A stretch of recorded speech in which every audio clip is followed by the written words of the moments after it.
Ladies and gentlemen, welcome back to Etheria Restart. Sorry for my voice again. We are just getting better now, but we have the Holden trailer with his skills now. I was not excited for this guy, but then they said he's a defense-based bruiser with revenge attacks and control, and it got me kind of excited. So I want to see what this guy's like. So let's watch the trailer. I have not pre-watched this, so let's go through his skills and see if we like what this guy's got to offer. So let's check it out.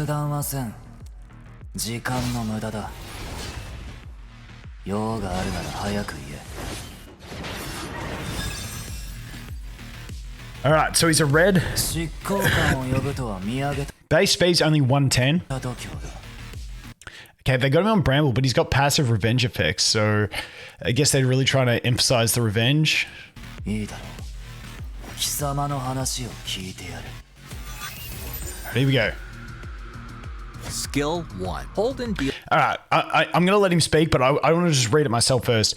Holden delivers punishment dealing 3 hits of damage equal to 110% of his defense to a single enemy. Each hit has a 20% chance to inflict a defense down. It's a 3-hitter. 20% is max, so it must be like 10% base, so very low chance.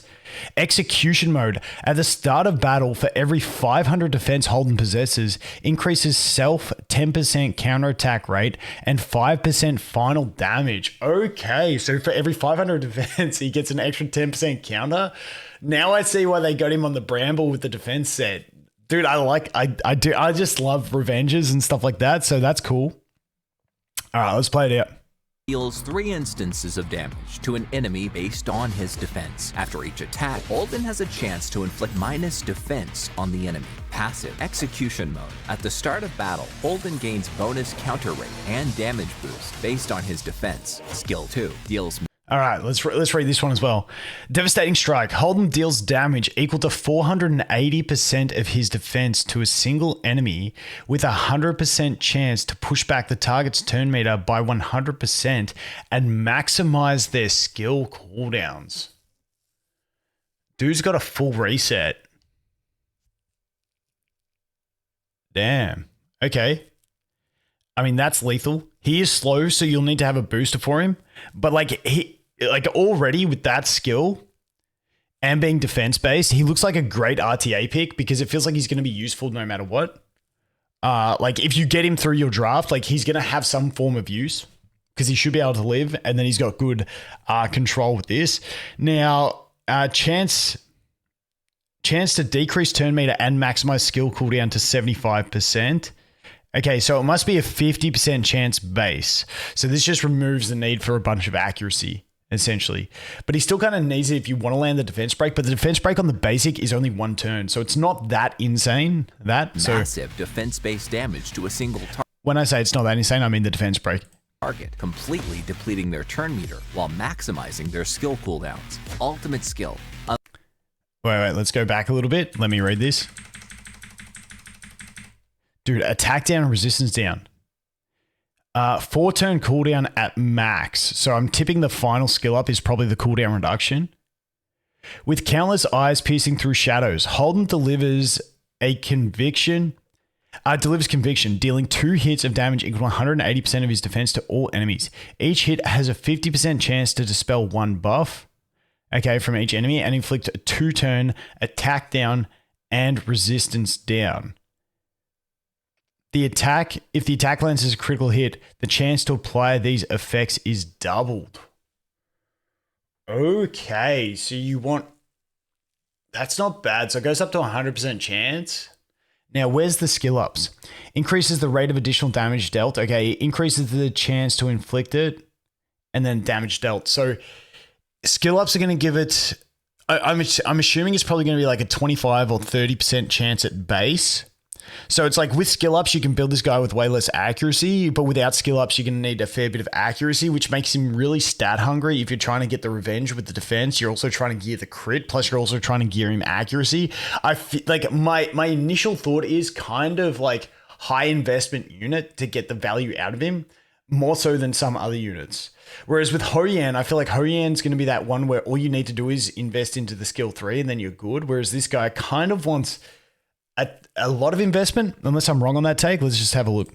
Unleashes 2 waves of defense-based damage against all enemies with a chance to dispel 1 buff and inflict minus attack and minus resistance on all enemies. Critical hits double the effect's application rate. Holden's attack damage scales with his defense. When combat starts, he will gain additional counterattack rate and damage increase effects based on his defense. His second skill can delay the enemy's turn meter and increase their skill cooldown, while his ultimate skill provides dispel effects and can also add minus attack and minus resistance. Holden's ultimate not only dispels enemy buffs, but also significantly reduces their offensive capability. Meanwhile, his passive ensures consistent damage and sustained DPS, making him exceptionally effective in high-pressure PvE and PvP scenarios. Okay, so for me, this guy, I love the kit. I love the kit he has. I just feel like I'm going to have to invest too much into him to make him something I'm happy with. So let's take a look at his use cases. So, the other problem is that his skill 3 at max is a, where is it? Let's find it. It's over here somewhere. So at max is a 4-turn cooldown, which is a little bit high in terms of dispelling, but he probably will prioritize this as his number one usage. I would hope so. So at least you can dispel at the start of battle for both Aurora and Terramaton, if you want to use him for that purpose. The attack down and resistance down ain't bad, but he's not going to have... I was kind of hoping that his basic attack would have the buff removal so that like he could be reliable on buff removal with the revenging. But it's on this one. The attack down and res down ain't bad. We've seen with Marvel that the res down is really solid. Attack down does add survivability to your team. The skill 2, resetting both turn meter and cooldowns, basically just locks a unit out of the game. So if you can like boost him in real-time arena and then like reset, you know, the enemy Mio or whoever's going to be the biggest threat, or their damage dealer so they just can't deal damage, I mean, that's going to be very effective. But once again, to get the reliability, you really need the skill ups. And I do think he is going to be very, very stat hungry. Let's just play this in the background while we chat. I think he's going to be incredibly stat hungry because, I mean, if you max him out with all the 100% activation rates, it's not too bad. But his skill 3 is only 100% max skilled if you crit. So you kind of like, you'd need to gear for crit as well. But if you gear for crit, you're sacrificing defense and you need more defense if you want him to revenge reliably. So very, very, very stat hungry. But I'm thinking at the end of the day with his revenge, you also do want to have some crit anyway, because you want to try and get the most damage as possible out of him. But you also want that defense. So I don't know. He's a bit of an awkward one. Like I love the playstyle.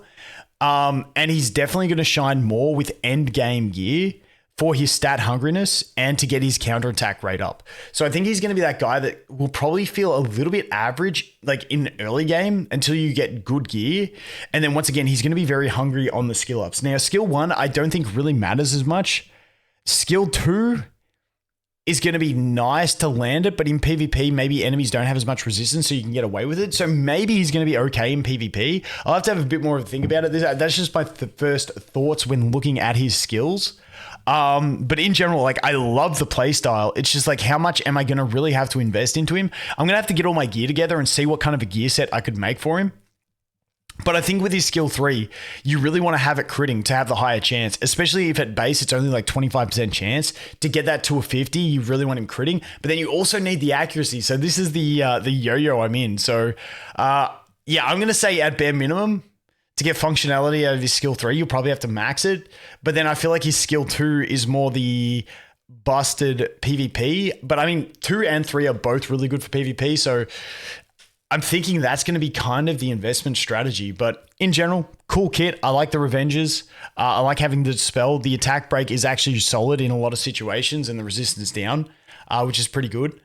And I mean, if you build him for crit and accuracy and he counterattacks less, but now he's a reliable stripper without skill ups, well, maybe that's the functionality for him as more of a control unit than a damage dealer, and you just build him for pure defense. So, I mean, for the crit rate and accuracy, I don't know. We'll have to wait and see. Let me know what you guys think. That's first impressions. Well, once we get them in game, hopefully we can see base level skills to find out how much we actually need to invest. But honestly, cool unit, cool kit. I don't know who I want to go for now. I'm kind of still leaning towards Hoyan, but maybe that's just my bias because she's an OG. I don't know. I'll have to wait and see. Anyway, guys, let me know your thoughts. As always, thanks for watching. Hope you have an awesome day, and I look forward to seeing you in the next one. Cheers.